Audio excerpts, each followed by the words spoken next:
Welcome to episode 3 of In the Bay. I'm Jason. And I'm Bryce. And we've got another exciting episode we hope for you. We're excited about it anyways. Yeah. What's new, Bryce? What's going on today? Not a whole lot. Still working on the job transition. Yeah? That's pretty much it at this point. Where's that at? What do you mean?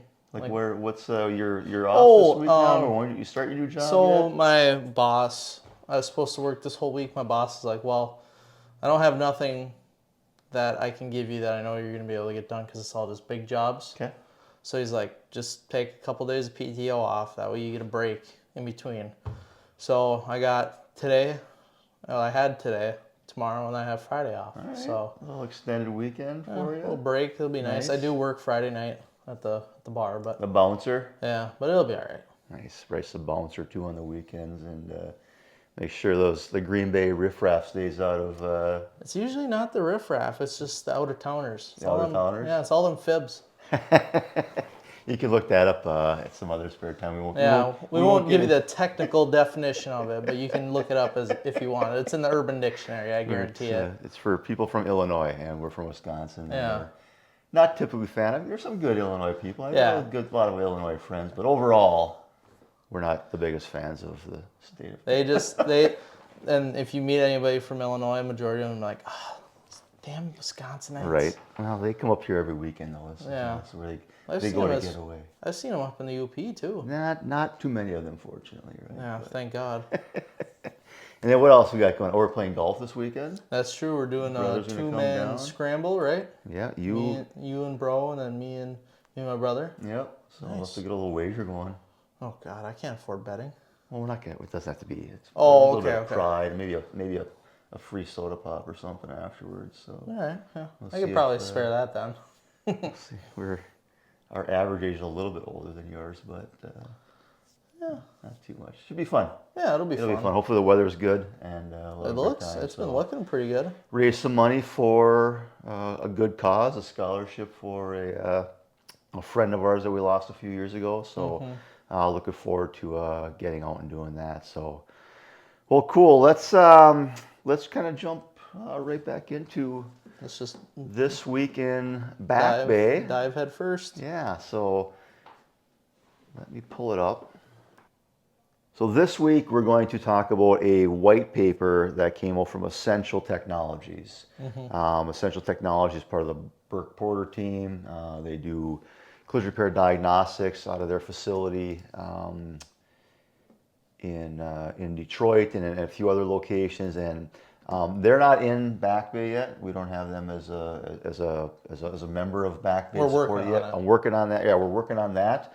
But I've worked with this group before. I met with them at SEMA last year. Really good product, good team, and so when I saw this white paper come out, I downloaded it and reviewed it, took a look at it. We also included a synopsis of it in Back Bay with links to download the white paper yourself. So a lot of good content in there. Coincidentally, Kristen from Collision Hub talked about the same white paper on Coffee Talk this week. So kind of, even though we planned on it, she planned on it. So good timing from that perspective. So, and if you don't follow Coffee Talk with Kristen, definitely something you should check out. A little bit different content. She's focused more on kind of industry news and events and shop management and estimating. That's her strength. We take the technical stuff in the back of the shop and work directly with the technicians. But so very complimentary. So that was my former organization, and still talk to Kristen, work with her quite a bit. So appreciate everything that she does for the industry as well. So I've gone through here, and I've got a number of different notes again, I love it if you would read the entire article. There's some really good content in here. They've got information on some of the testing protocols that they did through and a bunch of other accessory information, but we're going to kind of give you the cliff notes of some of the things in here and just kind of position it as the continued reason of why it's so important that we're calibrating these systems following repairs or Windshield replacement, anything taking like in that. or out to repair roofs, anything like that. Yeah. So it's safety critical. We're putting our customers' lives at stake. And again, there are some alarming statistics about some of the things that are happening as far as, well, we'll just dive in, I guess, when you talk about it. Yeah. Why preview when we can just view Yeah. it, right? So, Yeah. so the first thing that in here is vehicles with forward collision warning plus automatic emergency braking experience about 50% fewer rear-end collisions compared to similar models without these systems. Even forward collision warning alone reduces rear-end collisions by about approximately 27%. Crucially, AEB also greatly reduces rear-end crashes involving injuries by lowering impact speeds. So a lot in those couple sentences there, but 50% reduction in rear-end collisions when That's a high number. it is a pretty high number. And that's not necessarily good for business. You might think that initially. But if you look at the second part of it, crucially, AEB also greatly reduces rear-end crashes involving injuries by lowering impact speeds. And we're going to revisit that kind of lowering impact speeds because I made a prediction years ago, and although it's not come fully to fruition yet, I think we're heading in that direction. That kind of excites me that maybe I knew what I was talking about when I came up with that prediction. Well, we'll see what you think when we get to it, see if we can draw some correlations there. One thing I did find maybe a little bit more on the unique side, rear automatic braking to prevent backup crashes reduces backing collision claims more than any other safety technology. So the vehicles, when we put it in reverse and back up to that automatic emergency braking for rear end, for rear, more effective than anything else.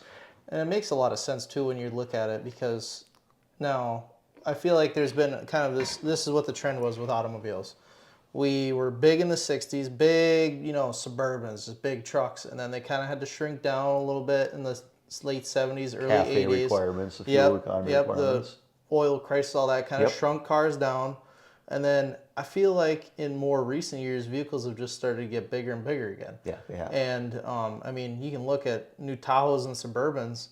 Majority of those, like, you can barely, like, they have a lot of open windows, but you can't really, like, if somebody's in a little Corvette or Toyota Yaris, you can't really see them. Yeah. Especially when you're backing out too.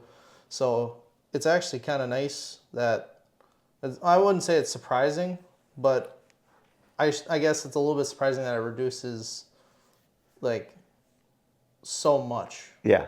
That's what I'm surprised at. Yeah. I agree. And I think another factor is when you're backing up, typically you're going a lot slower than if you're driving down the road, right? Yeah. So if you're going 25 to 50 to 70 miles per hour, you need a lot more distance to slow that vehicle versus if I'm backing out the driveway and a bike happens to be there, or a kid runs across, or a car, like there's not as, I don't say urgency is probably not the right word, but you have more time to react because you're going slower. Yeah. So that part of it does make sense for sure. Okay, even when crashes aren't avoided outright, ADAS often reduces impact speeds, mitigating severity. For example, in crash test, a car with auto brake reduced impact speeds by 13 miles per hour, avoiding approximately $28,000 in damage compared to a full speed crash. Well, yeah, obviously compared to a full speed crash, that's going to happen. Yeah. But even this is a point. This is my prediction that I had made years ago, that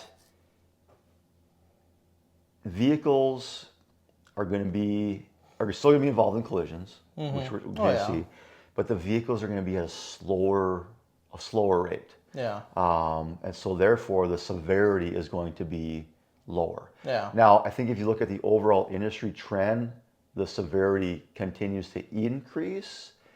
But honestly, I think that's more to do with some of the qualified people that are out there writing better estimates, writing better sheets. So if we are now, I go back to Kristen and Collision Hub and Larry and what they do, and some other people out there talking about, these not included operations and capturing more of that.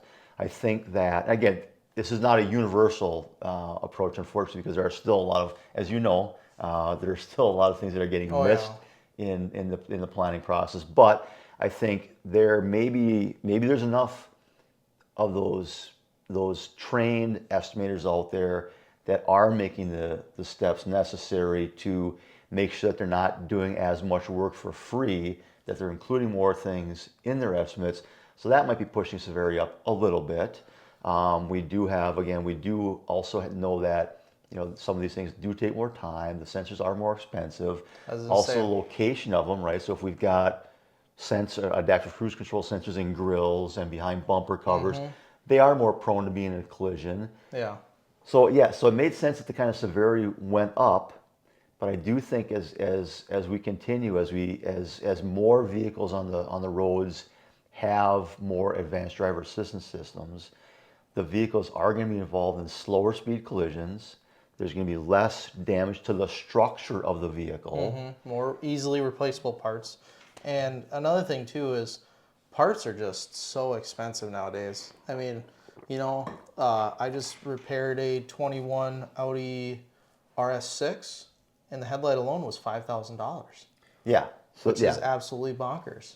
So that's another great point. Yeah, parts prices are up, so of course the severity is going to go up. But I think the bigger thing again the industry's been talking a lot about all these totals. There's a lot more totals than there used to be, and again, rightfully so. We shouldn't be repairing some of the vehicles that have been train wrecks in the past. This trend of slowing vehicle speeds tells me that maybe it's either going to be a total, or it's going to be a nice gravy job for us. Yeah. So maybe there's going to be no in between at some point in the future. Maybe it's going to be all or nothing, which would be wonderful, I think, from a technician standpoint. If we don't have train wrecks all the time, if it's just put some exterior panels on here, fenders and hoods, and swap some bags out and sensors and calibration and send it down the road. So I'm excited to kind of see. And that's kind of weird to me. I'm excited, but I am excited about this. I want to know where it's going because I do think that it's going to have an impact, a positive impact on the outlook from a technician standpoint. Yeah. Ignoring again all the other industry factors, but I think from a technician standpoint, we may at some point get some more repairable vehicles because of the slower speeds. So we'll see. Yeah. Okay. In the next section, so this is under the failure rates and consequences of improper calibration. Again, nothing earth-shattering here, I don't believe, but some important piece in here. So this first paragraph mentions, industry experts note that if a sensor's aim is off by just 1 degree or a few millimeters, the error is magnified at a distance where the sensor could be looking several feet off the target by the time it's 50 plus feet down the road. So we're gonna talk about this a little bit more. So you're a gun owner. Yeah. When you go to your gun store and you buy a new rifle and you buy a brand new scope, what's the first thing that you do with that scope? Well, other than put it on the gun, take it to the range and sight it in. Sight it in, right? Yeah. So, but I can see through it perfectly fine, and I can see the crosshairs. So, what's the point, right? Well, we're calibrating the system, right? Yeah, you're dialing it in. You're making sure it's aimed wherever you're going to shoot is where it's going to hit. And if you're off by a few degrees at the a few ticks, scope, you're going to miss your target. You're going to miss your deer, your bear. Your target just in general. That's not good. All right. Here's some not great news about in this document. A recent IHS survey underscores how common post-repair ADAS issues are if calibration isn't done correctly. Among car owners who had crash avoidance features repaired, about half reported problems with the systems after the repair. Half. Now that might be a little bit more or a little less. They're not giving us a percentage here. We're going to hope it's a little less than 50%. Yep. This shows that improper or incomplete calibration after service is a widespread problem, not a rare fluke. And we're going to come back to this other one here. I'm going to scroll back down here because this one still applies to it as well. So this is post-collision ADAS calibration and must for safety repairs in the survey of drivers survey. The findings are alarming. Nearly 3 out of 4 drivers, 75%, who had repairs due to crash damage reported problems with their ADAS afterwards. Similarly, about 66% of drivers who had a windshield replaced and a camera reinstalled experienced post-repair issues. That is a lot Very of high vehicles. number. That's just what was reported. These issues range from persistent error warnings to features simply not working as intended. By contrast, among those who had ADAS service for other reasons, like a recall or software update, less than half had any issues. So you know what that tells me? That tells me it's our fault. I hear a lot of people blame, well, dealership technicians don't know what they're doing either. Well, this data says the contrary to that. Now, maybe they didn't calibrate those systems. We've also got, I think we have a lot of customers that the vehicle's been involved in a collision. Their most likely response is it's not functioning like it used to. Like, how often does that happen? Well, it never used to do that before. Oh, yeah. So there's certainly some of that in there. But again, there's also some that probably hasn't been reported. So that's 65 to 75%. Unfortunately, I think it's probably pretty accurate. Okay, back to our article here from Ascential. To illustrate, IIHS research found a forward camera misaligned by only 0.6 of 1 degree. 0.6 of 1 degree. That's not very much, Bryce. Reduce an AAB system's effective reaction time by 60%. So not much there, and then a huge percentage. So this one, actually repair-driven news. This is going back to a 2018 article, but I've referenced this article so many times. John Huter wrote this one. He hasn't been there for years. John's a great dude. Repair-driven news has a lot of great content. This is one article that I've used so many times. Great recap of that IIHS research. So this is April 16, 2018 in Repair-driven news. IIHS research shows risk of uncalibrated front-facing cameras. And we're not going to dive all the way into this article We're right just now. going to give a brief overview. But it's got some great images. It's got some great information in here. But I do want to pull this part of it because this, I think, again, is another good illustration of what the problem is. So this is a Honda Civic, and our baseline, long story short, 124 feet of warning, started braking 53 feet out, impact speed 0. So the vehicle performed design and stopped. Left alignment, for whatever reason, this particular one, not a problem, pretty much the same as the baseline. Middle alignment, 110 feet, so a little bit shorter on the braking, and a minor collision at 5 miles per hour. A little bumper bump. And then this one was off by 0.6 of 1 degree. Didn't start braking, or I'm sorry, the warning didn't happen until 102 feet out, so a 22 feet in difference, my goodness, my lips aren't working, between the baseline and the right alignment. Braking from 53 on the baseline to 32 feet only, and it resulted in a 20 mile per hour collision. It's going to hurt a little bit more than the 5 mile an hour, that's for sure. 0.6 of 1 degree. It's insane. That is insane. So all critical factors for us to think about. Just a few more things in here. This one I found a little bit interesting. Testing impact of aging and misalignment. There have been some studies done now, and this one speaks to it as well, where some of these systems, as they get older, the performance has gone down. And in fact, in Europe, they are now thinking about requiring calibration of these systems essentially on a yearly basis. So as you go in for your inspection for like emissions, for example, they're going to want to make sure that the ADAS systems are functioning properly. Working right. Yeah, everything working right. So that's something I didn't really see coming, but again, it does make sense, right? So over time, you're going to expect some play potentially. Plastics get old, they crack. Majority of the brackets too are plastic. So say you lose one tab and it's just a little bit off. Yeah. I could see it. So it makes sense, but again, just another thing for us potentially think about from a car owner standpoint of, now we don't have to do about emissions testing around here yet, but you never know, right? Yeah. Environmental factors, so again, not surprising here. They call out dirt, snow, or ice contemporary block sensors. Not surprising, those sensors. I've seen it. We were going down for one of my brother's football games downstate when they were going down. It was just absolutely snowing out.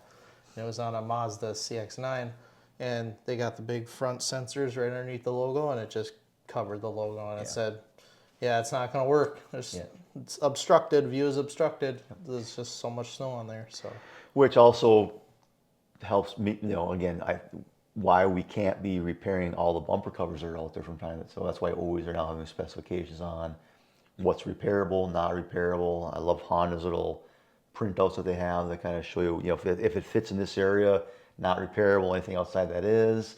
I like how some of the always kind of give you better specifications than others. Others will say like no repairs at all. But again, it's because we don't want to be blocking those sensors and causing irreparable harm to it. That's the white paper, so it's some good content in there. I like it. So check that out.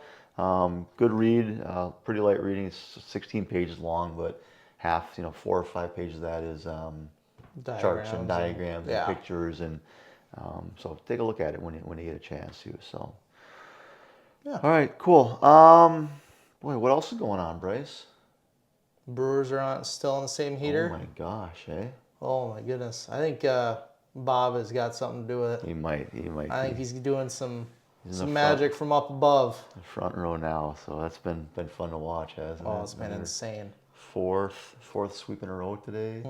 12-game winning streak. Free burgers at George Webb Restaurant coming up, so stay on follow social media for that. Now we got to get down to Milwaukee, or go up to Peshtu of all places. There's a George Webb in Peshtu. Really? Yeah, I know, right? It's weird, but anyways, yeah. So cool. All right. Well, that's all I've got this week. You got any words of wisdom to send us out with this week, Bryce? I was kind of thinking about this since I announced to you guys that I'm changing shops. If you don't like what you're doing, maybe you don't like collision. That's fine. Just don't do it for 20 years and then, be okay at it. Do a job you like. If you don't like it, don't do it. Don't grumble and complain for 20 years. Yeah, don't bitch and moan. Oh, this job sucks. I hate going to work every day. Just find a job that you like. Yeah. Life's too short to do a job you don't like. And sure, maybe you're not going to make $300,000, but if you can sit down, look at your expenses, and you can afford to change the job to doing a job that you like, or you think you'll like a little bit more, do it. Yeah. Good advice as always, Bryce. Thank you. Awesome. I try. All right. Well, appreciate everybody tuning in this week, and we'll be back in a couple weeks for episode 4. Yep. We will post links to a lot of the stuff that we shared today. I'll post that in the description. Don't forget to like, share, ding the little bells, subscribe. So we'd love to have you in here. And if you got feedback for us, certainly send me an email, jason@collisionproassist.com, or comment in whatever social platform you are watching this on or listening this to, and we will address it. Maybe start doing some viewer mail or something someday when we get a few more people. So love to have you chime in and give us some input. Tell us what you like to see from us and what you don't like to see from us. Yeah, it's always good to hear, because we just talk about what we think will be good for you guys to hear. We don't know what you guys don't know. Like, if you guys want to know about certain things, we can dive deeper into certain things. You just need to let us know. That's all. Awesome. Cool. We'll see you next time in the Bay. See ya.